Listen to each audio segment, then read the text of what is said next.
ఈజీగా చేసుకునే రొయ్యల పచ్చడి చూపిస్తున్నానండి. కేజీ రొయ్యలు శుభ్రంగా బాగు చేసి ఇప్పుడు దానిలో 1 స్పూన్ సాల్టు, అర స్పూన్ పసుపు కలిపి ఒక పావుగంట పక్కకు ఉంచుతున్నాను. పావుగంట తర్వాత స్టవ్ మీద పెట్టి కొద్దిగా ఆయిల్ వేసి చక్కగా ఎగరపెట్టేస్తున్నాను. ఈ విధానంగా చేస్తే ఇంట్లో వాళ్ళు చాలా ఇష్టంగా తింటారండి.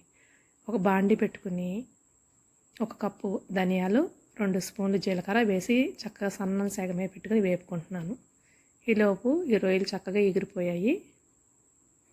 ఒక బాండి పెట్టుకుని 2 కప్పులు ఆయిల్ వేసుకుంటున్నాను.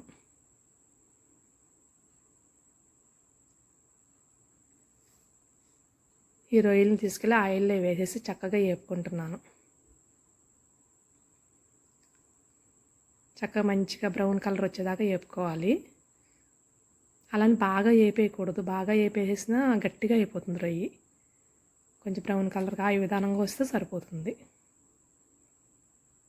రొయ్యలన్నీ పక్కకు పెట్టేసుకుని ఈ ఆయిల్లోనే మనం అన్నీ వేసుకుందాం, మసాలాలన్నీ వేసుకుందాం. ఆయిల్ ఏం వేస్ట్ కాదు. 3 స్పూన్లు అల్లం వెల్లుల్లి పేస్ట్ వేస్తున్నాను. అల్లం వెల్లుల్లి పేస్టు మొత్తం పచ్చివాసన పోయేదాకా వేపుకోవాలి. వేగిపోయిన తర్వాత 4 స్పూన్లు వచ్చి నేను ఇందాక ధనియాలు జీలకర్ర పౌడర్ చేశాను కదా, ఆ పౌడర్ 4 స్పూన్లు వేస్తున్నాను. ఇది కూడా చక్కగా కలిపేసేసుకుని వేపేసుకోవాలి. ఇప్పుడు 2 స్పూన్లు సాల్ట్ వేస్తున్నాను. ఇందాక కొద్దిగా వేసుకున్నాను కదండి, స్పూన్ తక్కువగా వేసాను కదా, సరిపోతుంది. తగ్గినా పర్లేదు కానండి, ఎక్కువైతే ఇబ్బంది అయ్యింది కదా, అందుకని నేను సరిపోతుంది కరెక్ట్గా. 3 స్పూన్లు కారం వేస్తున్నాను. ఇవన్నీ చక్క పచ్చివాసన పోయేలాగా వేపుకోవాలి.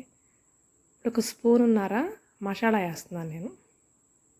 నేను ఇంట్లో చేసుకున్నదే మసాలా వేస్తున్నాను.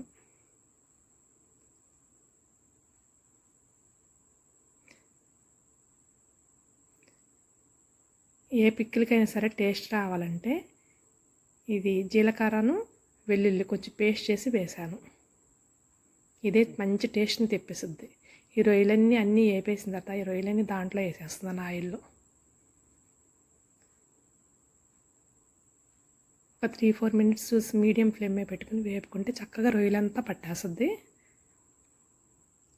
పక్కకు పెట్టేశానండి, చల్లారి పెడుతున్నాను. ఇప్పుడు 2 నిమ్మకాయలు జ్యూస్ తీసుకుంటున్నాను. చల్లారిపోయింది. ఇప్పుడు కలిపేస్తున్నాను ఈ రొయ్యల పచ్చడిలో. అంతే అండి, ఎంతో ఈజీగా చేసుకుని రొయ్యల పచ్చడి.